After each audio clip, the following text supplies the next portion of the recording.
Let me tell you a story. It's not an easy one to tell, but it's mine, and I feel like someone out there needs to hear it. It's a story about running, about regret, and about how the past never really stays in the past. It all started back in the 80s. I was young, full of that reckless energy you only have when you think you're invincible. I was also terrified of commitment, of responsibility, of anything that felt like a chain. I was with a girl, someone I truly loved, or at least what I thought love was back then. And then she got pregnant. The news hit me like a ton of bricks. The fear completely took over. Instead of stepping up, I did the most cowardly thing a person can do. I ran, I packed a bag, left that town, and didn't look back. I left her, I left our unborn child, and I left the biggest mistake of my life behind me. Or so I thought. For years, I just kept moving, always looking forward, never allowing myself to think about what I'd done. I built a new life, or rather, a series of new lives. Jobs came and went. Relationships started and ended. I was always chasing something, but I never knew what.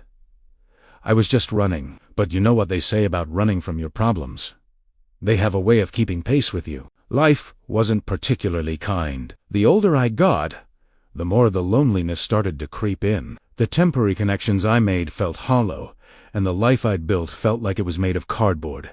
Decades passed. I was in my late 50s, and my latest relationship had just imploded in a spectacular, messy fashion. I was adrift, feeling more lost than ever, and in a moment of what I can only describe as desperate, foolish nostalgia, I decided to go back to the town I had fled all those years ago. Maybe I thought I could find some piece of my younger self, some closure. I don't really know. All I know is that I ended up in a small apartment, surrounded by boxers and silence, drowning in a sea of regret. The ghosts of my past were everywhere in that town. Every street corner, every old storefront was a reminder of the person I used to be and the choices I made. The loneliness was crushing. I tried to keep busy, to distract myself from the constant hum of my own mistakes. I'd go to the local diner just to be around people, just to feel a flicker of human connection. And that's where I met her. One evening, a woman walked in. She had this warm smile that could light up a room. She looked to be in her late 30s. We started talking, just small talk at first, but it was easy, comfortable. For the first time in a very, very long time, I didn't feel so alone. We started spending time together, walks in the park, quiet dinners, long conversations. She was kind and understanding, and she listened to my rambling stories about a life filled with wrong turns. She brought a sense of peace into my chaotic world. I felt a connection with her that was deeper than anything I'd felt in years. I found myself thinking, maybe this is it. Maybe this is my second chance. Maybe, after all this time, I can finally build something real. I was careful not to rush things, but I let myself hope.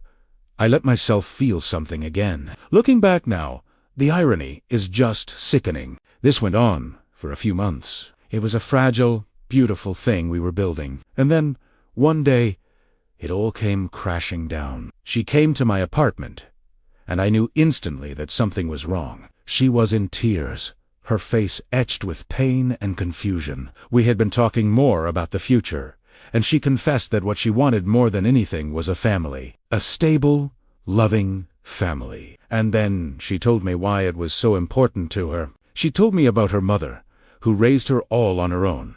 She told me about her father, a man she had never met, a man who abandoned her mother before she was even born. She spoke about the hole that his absence left in her life, the questions she always had, the feeling of being unwanted. She swore she would never, ever let her own child feel that kind of pain. And as she spoke, as the words left her mouth, my world just stopped.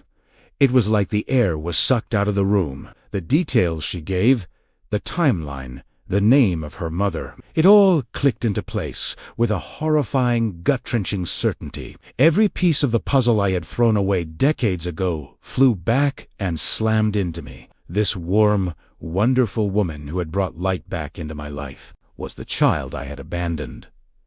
She was my daughter. I can't even describe the feeling. It was a physical blow. The shame, the horror, the guilt. It was an avalanche that buried me in an instant.